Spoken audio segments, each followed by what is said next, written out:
My philosophy has not really changed too much. I focus on asset allocation first, where I allocate a percentage of my net worth to stocks, which is about 30%, a percentage to real estate, which is about 50%, a percentage to private investments and alternative investments, which is about 15%, and the rest to bonds and more safe and alternative investments, which is about 15%, and the rest to bonds and more safe, secure investments, such as savings, CDs, and municipal bonds, actually. I have a lot of municipal bonds to give me that risk-free or tax-free income. Now, at 45 in 2022, I've entered the decumulation phase, where I'm trying to spend more money more purposefully so that I don't die with too much. And I think this is one of the problems and issues that a lot of us who save and invest so aggressively for so long need to face. You're listening to the Millionaires Unveiled podcast, where you'll hear the stories and interviews of everyday millionaires. We'll unveil their decisions, their strategies, and their current portfolio allocation. Now to your hosts, Clark Sheffield and Jace Mattinson. Welcome back to another episode of the Millionaires Unveiled podcast. This is episode number 258, and the final one for this week as an update from a former millionaire. In fact, this week we have Sam. He appeared on episode number 132. At the time, his net worth was just around $3 million. We have a great discussion about finding purpose once you've hit several financial goals, and what does the outlook look as you start to teach children and the next generation about work, money, and how to navigate all the ups and downs that we all experience in life and with our financial decisions, along with financial markets. Yesterday we had Michael. His net worth was 2.7. As an update, he initially appeared on episode 18.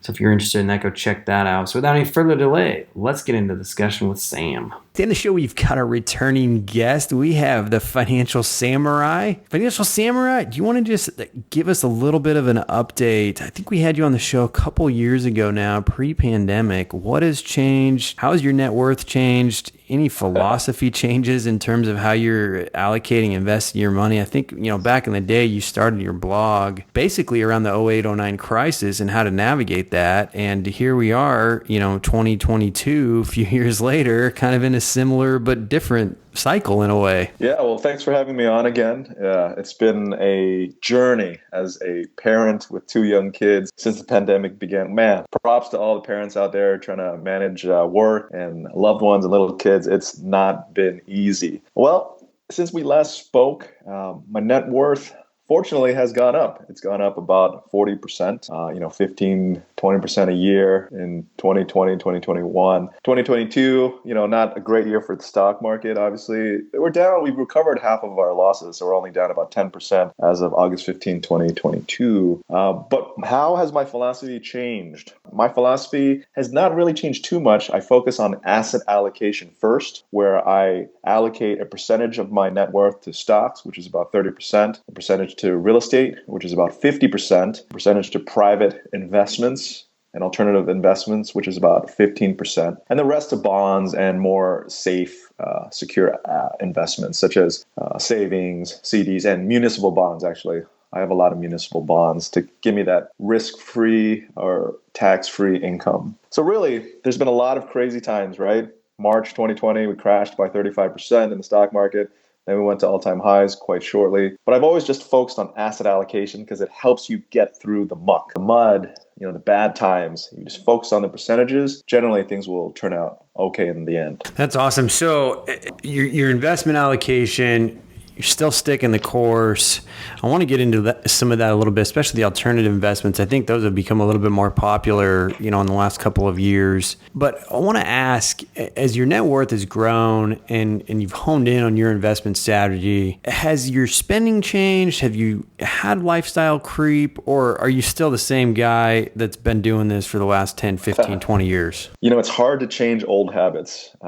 Ever since I started working in 1999 on Wall Wall Street at Goldman Sachs, I've been really frugal. I lived in a studio with a friend. So we just shared a room just to live like college students because we wanted to save money so we can get the hell out as soon as possible. My mission since 1999 has been to try to save and invest about 50% of my after-tax income or more so I could get out. So when I finally got out in 2012 at the age of 34, I felt really free. I lost 80% of my income, active income, but I didn't feel that bad because I had so much freedom to do what I wanted. However, now at 45 in 2022, I've entered the decumulation phase where I'm trying to spend more money more purposefully so that I don't die with too much. And I think this is one of the problems and issues that a lot of us who save and invest so aggressively for so long need to face. So if we continue on our path and we continue to spend less than we earn, then we're going to die with too much. And that is such a waste of time and a waste of stress and effort during our younger days. So I'm being very intentional right now. I've calculated what my potential net worth will be 5, 10, 15, 20, 30 years down the road. I've calculated my spending. I've calculated the overage, and I'm purposefully trying to spend that overage so that I don't die with too much. And the bear market, ironically, has helped me spend down that wealth because, I lost some money in the stock market. I don't know if that counts, man. So what are you what are you spending on? What are you increasing lifestyle, or what are you purposefully doing that you weren't doing, 10, 15, 20 years ago before you built up kind of your wealth? Well, so one thing I did in June 2020, right? This was 2 months after the lockdowns, was buy another house because I just bought a house in 2019. It was a fixer, but I saw the potential and I was fixing it up. And I realized by early 2020 that, man, this remodeling is going to take longer than expected. And I had my daughter in December 2019. So I decided to splurge up and buy a bigger house to take care of my family. I needed more space, more room. And this house weirdly came up in April 2020. And that was just 1 month into lockdowns. I was like, okay, well, you want to try to sell into lockdowns? I'm looking to buy a house. I'm going to take that leap of faith and splurge on a nicer house because who knows how long this pandemic will last. And I thought it was going to last 3 to 6 months, but obviously it's kind of still lingering. So that's one, spending up on a nicer house, because I truly believe the best time to own the nicest house you can afford is when you have the most heartbeats at home. So you have your kids, your family, your pets, because that way the cost is amortized across more people. So it's better value, and you're taking care of more people. So it's better value. Once your children leave the house, what are you going to do? Buy a mega mansion? No, you're probably going to keep your house because you like it, and it's probably going to feel lonely if you upsize, and you might even downsize. So that was number one, buying a nicer house to live in and enjoy. 2 is spending more money on food because we still aren't traveling too much. So instead of a hamburger, maybe I'll get like a prime rib, 28-day dry age prime rib or something. And then finally, it's to spend more on vacations and travel. So those are the 3 items. So have you been eating out more then? Or have you just gotten better food that maybe you would better get? Food. Okay. Yeah. Okay. So like instead of like a tuna sushi, maybe I'll get a bluefin toro sashimi, like the fatty belly sashimi. Yeah. You gotta like have baby steps really when it comes to spending more money. So the easiest way is to start with the food, and we do a lot of delivery now to save time because we're so busy caring for our kids. So delivery, do you want fries with that? Yes, why not?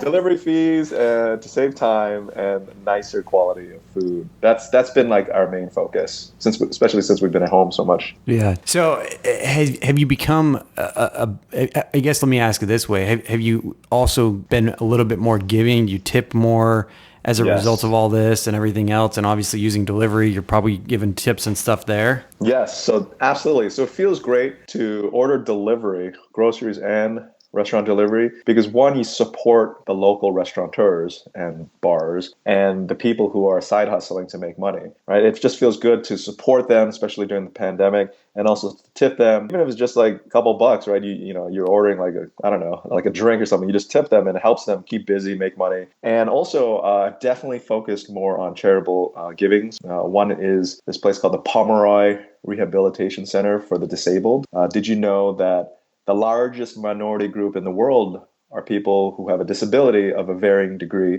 15% of the world's population is disabled. And I think that's the most important minority group to fight for, to try to level the playing field. So I'm donating to those causes. And I'm also focused on foster care, especially since I volunteered at a foster care home before having children. And now that I have children, I understand how important supporting these people are. Interesting. So as you look out in the 5, 10, 15, 20 year time horizon, do you envision any major shifts with any of your giving or any of your wealth building, asset allocation, any of that stuff? I do. So one is to understand what the estate tax threshold is per person, and that's 12.06 million per person. So if you die with over 12.06 million per person, then you got to pay about a 40% death tax on that. And so if you die with less than that, you're fine. You're not going to get taxed again. So for us, we have decided to give away everything above the estate tax threshold at the very least. Otherwise, why pay 40% to the government, right? Why not give that money while you're still living and after you're dead, but hopefully more while you're living, to good causes that you care about. So that's something that anybody who's fortunate enough to build a net worth greater than the estate tax threshold should think about and calculate. Give as much as possible above that threshold to be more efficient and to help people now. Are you teaching your kids anything specific or setting up trust for them or trying to, get them in the frame of mind that you would like them in or anything like that? Absolutely. So one of the great things about being a stay-at-home dad and a dad who writes is that I'm around them a lot, right? And so instead of just teaching them about the fundamentals of work ethic, money, saving, investing, my son's only 5.5. Let's put this in perspective. But I show them what it means to write, to work. I take him to visit the rental properties, to pull the weeds. We pull the weeds a lot. I take him to the rental properties to teach him how to paint the lines on the trim and the walls, and to show him that dad is actually doing the work and not just telling him what to do. My long-term goal is to keep Financial Samurai, the personal finance site I started in 2009, running for the next 20 years so that I can teach them, my son and daughter, everything I know about communication, finance, marketing, PR, anything, so that they have the tools necessary to get a job if they want to. And if they can't get that job, then they can always come back to Financial Samurai. So it's like a career insurance policy, keeping Financial Samurai going. I like that. That's cool. Well, let's shift gears here a little bit. You just wrote a book. Do you want to give our listeners a little bit kind of history and how this all came about and obviously where to buy it, and then we'll dive into a little bit more of the details about it? Sure. The book is called Buy This, Not That: How to Spend Your Way to Wealth and Freedom. It's out everywhere. You can go check out the details on financialsamurai.com/BTNT for Buy This, Not That. And yeah, I started writing the book in the beginning of 2020 because an editor at Portfolio Penguin Random House approached me and said, "Hey, would you like to write a book?" And the funny thing is, 10 years ago, I tried to get a literary agent and I couldn't even do that. So I decided to self-publish my book on how to negotiate a severance and be free. And I thought to myself, well, I don't want to really write a book because I'm already too busy and there's this pandemic. But then I said, I probably would regret it if I don't write the book. And I also wanted to do something productive so that 10, 20, 30 years from now, when my kids or hopefully my grandkids ask, what were you doing during the pandemic? I could say, I wrote a book to help people achieve financial independence sooner rather than later and tackle some of life's biggest dilemmas. So the book is not just about accumulating wealth, how to accumulate wealth, how to invest. It's also about tackling these problems or these issues that we all face, or many of us face, such as, besides, should I invest in real estate or stocks, or should I relocate to this small city to save money, or go to a big city that costs a lot to make more money for my career. I'm also talking about stuff like whether we should marry for love or money, whether we should have children sooner or later, whether we should go to public school or private school, how should we give? All these things that come up, I try to introduce in my book and go deep into telling people what I think the right method is using my 70-30 decision-making framework. And that framework states that if you believe with a 70% probability or greater, you're going to make the right choice, go for it while having the humility and understanding, knowing that 30% of the time you're going to get it wrong. But so long as you don't die, so long as there's nothing catastrophic that happens, you're going to be able to learn from your mistakes and then make better decisions going forward. So the idea is to help readers think in probabilities, not absolutes, to take advantage of more opportunity. Yeah, it's a really interesting kind of framework and concept, right? To make decisions based on probability versus this versus that, right? And I think, the book illustrates that. And obviously you've been writing for a long time on some of these things. How does one, let's just walk through a few examples. How does somebody, apply that, for example, to, let's just say private school or public school? Because I'm dealing with that right now with my children. They're not that age yet, but they're going to be soon. And it's something my wife and I've been talking about a lot. So here's an example for me. How would I go about doing that specifically for myself? Okay, well, yeah. One of the chapters in Buy This, Not That is to invest in your education. I do believe education is what will set us free. It's the most powerful asset we have because it teaches us how to make better decisions and then to live our lives the way we want. The issue with education is this. Tuition is going up even faster than inflation, and inflation is already high. Right. So at the rate it's going, it's going to be unaffordable to so many people. But at the same time, parents love our children more than anything in the world. So prices kind of demand inelastic. We're willing to spend any amount of money for our children's well-being and for their education. And colleges know that. They know that. And so that's why they continue to raise their prices out of reach to so many people. And given that they don't have to guarantee their graduates jobs, it's kind of like a racket, to be honest, because everything online can be learned for free, right? You can listen to this podcast, you can read Buy This, Not That for less than $20, and you'll gain 1,000 times more knowledge than the cost of the book. Yet education still is going up. Tuition is so expensive. So the way to think about it is, in my book, I present an analysis on how much you should spend on education and how much you should earn to be okay to pay for private school. Because public school and private school, there's not that much difference. You're learning from the same textbooks, you learn roughly the same, and the income difference over a lifetime, one research study said it's only about $80,000 for your lifetime. Is that a lot? Is that significant when you're going to spend, let's say, $70,000 a year in private college tuition? I don't think so. But I'm also biased because I went to public high school, public college, and public school for my business degree. So a quick shortcut is don't send your kid to private school unless you make over 7 times the annual net tuition. So in other words, after, let's say you get a grant scholarship, the school costs $10,000, then you can send your kid to private school if you make at least $70,000 per kid. And so if you have 3 kids and they all have a net cost of $10,000 a year, then you got to make at least $210,000. Because the idea is, don't forget to put on your oxygen mask first. You need to still be saving and investing for your future, for your financial well-being and retirement. Yeah, it's interesting because I think a lot of people, at least lately, you've seen all these headlines of people investing in their children's education, paid for college or taking out loans for that versus saving for their own retirement. And then it's kind of back to the cycle of, well, I paid for their school, so now my kids need to take care of me. And, in some cases it gets backwards a little bit, right? Well, that's interesting. You think about it, you say it that way because it's so important for parents to explain cost of college, cost of private schools, if they want to go to private grade school,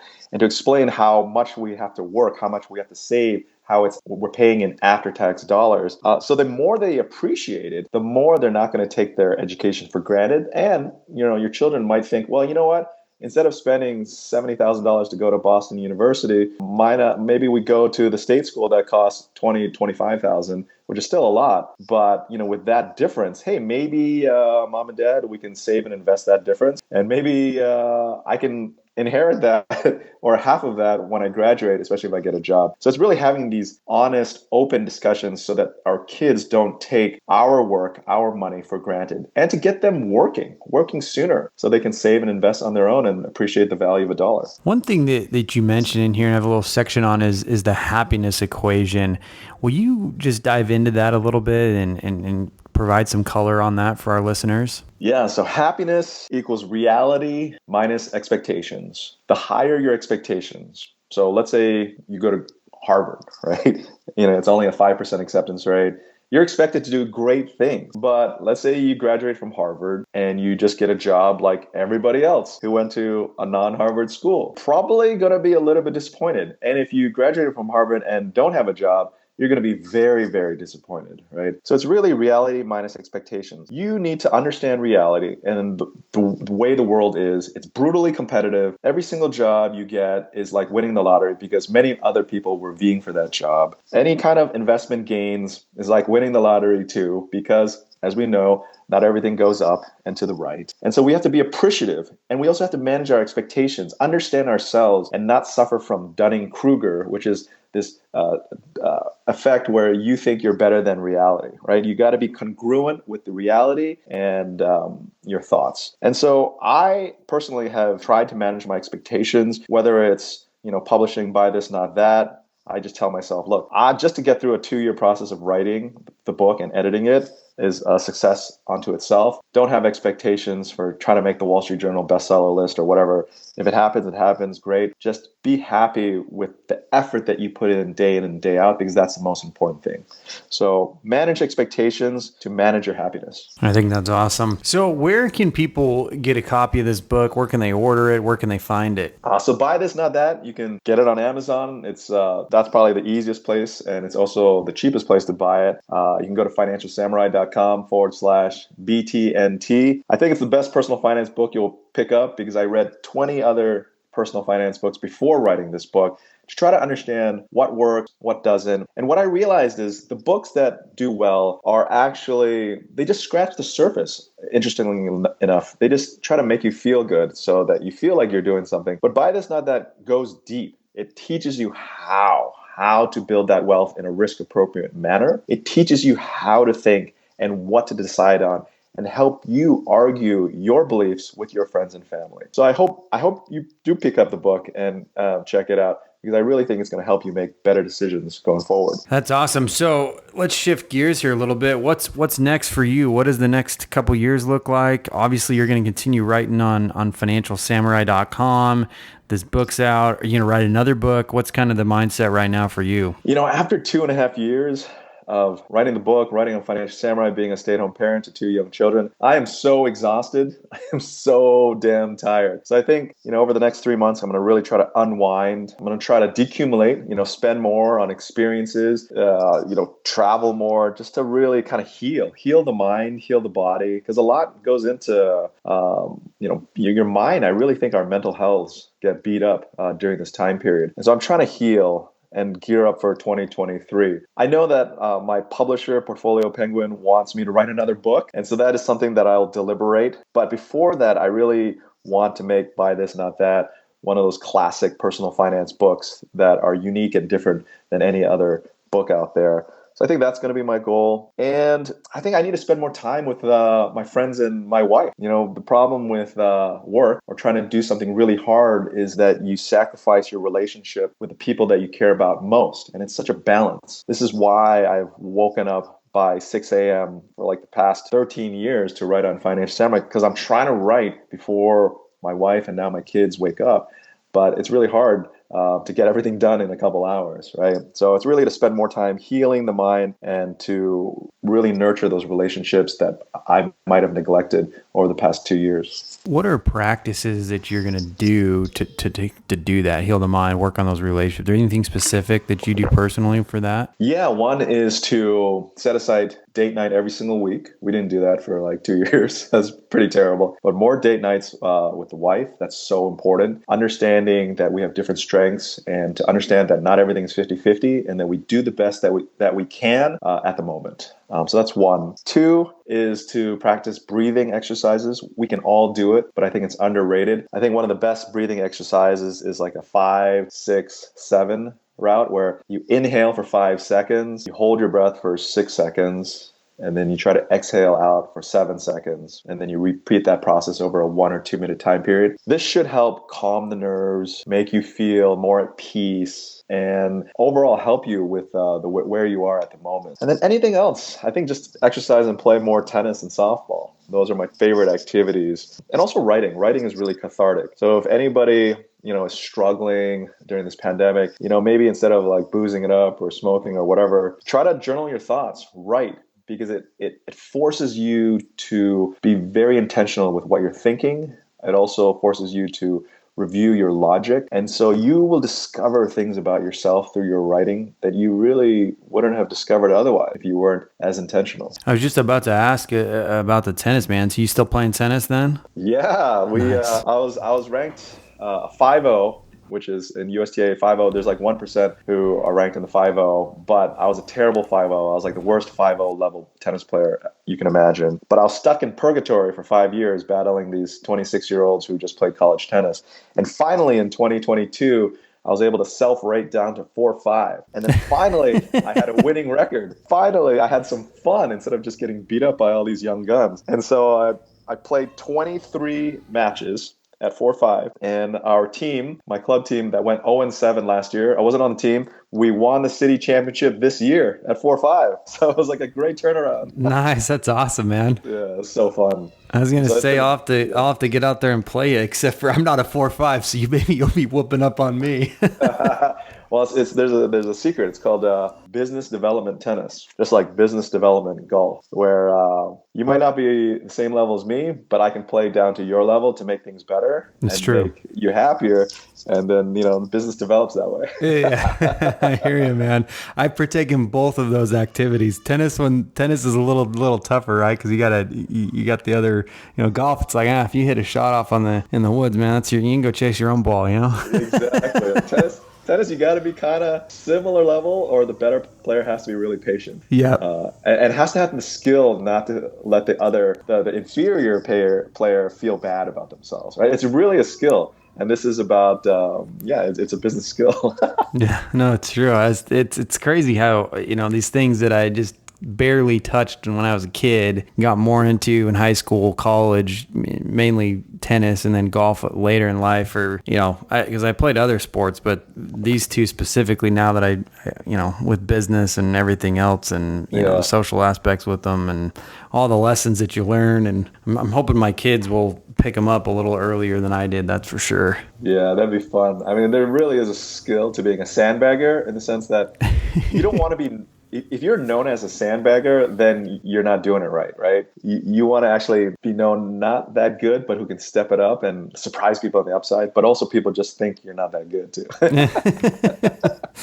Listen to him, man, going from 5-0 to 4-5, which I guess if you're not aware of kind of how tennis rating works, he basically was almost pro, if you want to put it that way in that context. It's not that. But it was pretty good. At 5-0 is tough. It's like you would pay to watch some good 5-0s play tennis. Maybe you paid them like a couple bucks, But Yep. Yeah, it's about positioning yourself. It's kind of like life. Like you got to position yourself in the right battles.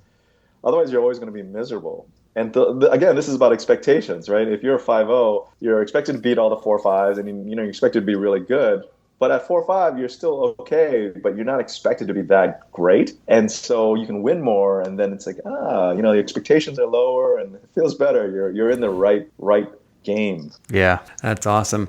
So to wrap up here, where can people find you, get in touch with you? And then obviously we talked about where to get the book, but where can people find you and get in touch with you? You can just go to financialsamurai.com. I read all the comments from all 2,500 plus articles that have been written since 2009.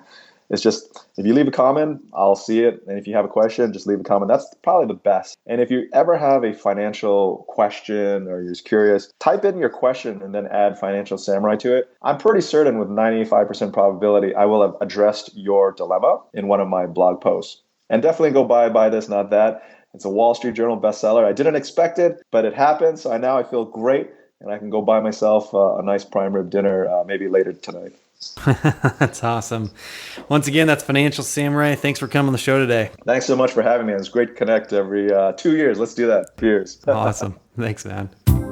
Thanks for listening to the Millionaires Unveiled podcast with Clark Sheffield and Chase Mattinson.